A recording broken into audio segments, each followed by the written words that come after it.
a moratorium on permits until the completion of a regulatory program. The task at hand for you to do a cumulative review of all the impacts of the Upper Delaware Basin will take funding, much more funding than is allocated right now. That needs to happen ASAP. There is no logic to allow these exploratory wells to proceed. This agency needs to follow the legal requirement that has been presented to them by our federal agencies, tasked with protecting the Delaware River.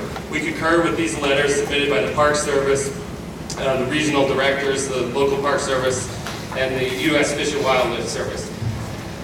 No cheap, adequate analysis, no drilling permits until there is a complete understanding of the impacts. The Delaware River Basin is a phenomenal resource of drinking water for millions of people in multiple states. This is because the water flows from clean surface water as a result of relatively intact ecosystems and rural landscapes. This activity has the potential of industrializing the entire landscape. These are special protection waters, not special pollution waters.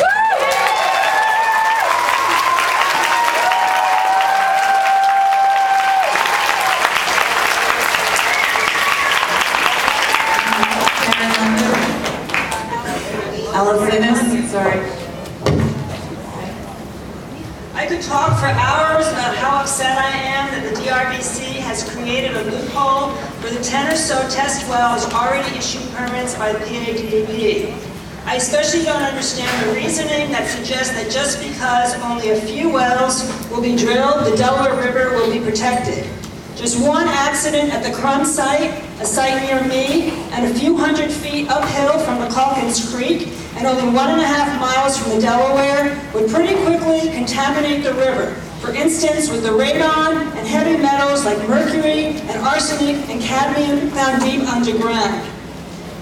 But instead, I'm going to talk about money and democracy. Recently, I spoke to a local real estate broker. She informed me that HUD will not fund projects within 300 feet of a gas drill pad. Other lending institutions, such as Wells Fargo, GMAC Mortgage, First Place Bank, Provident Funding, have already decided not to issue loans to property owners who have leased their land. At least one credit union has declared that the terms of any loan already issued will be voided if that property is leased. In other words, unless farmers receive enough money from drilling to self-finance, they may not be able to continue farming. Not because their water is polluted, but because they cannot take out any loans. Finally, though a lot of land in Wayne County has been leased, the majority of residents have not leased.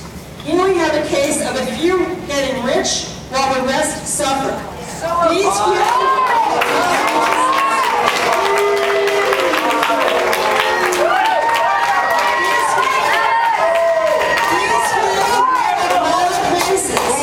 but in America, our democracy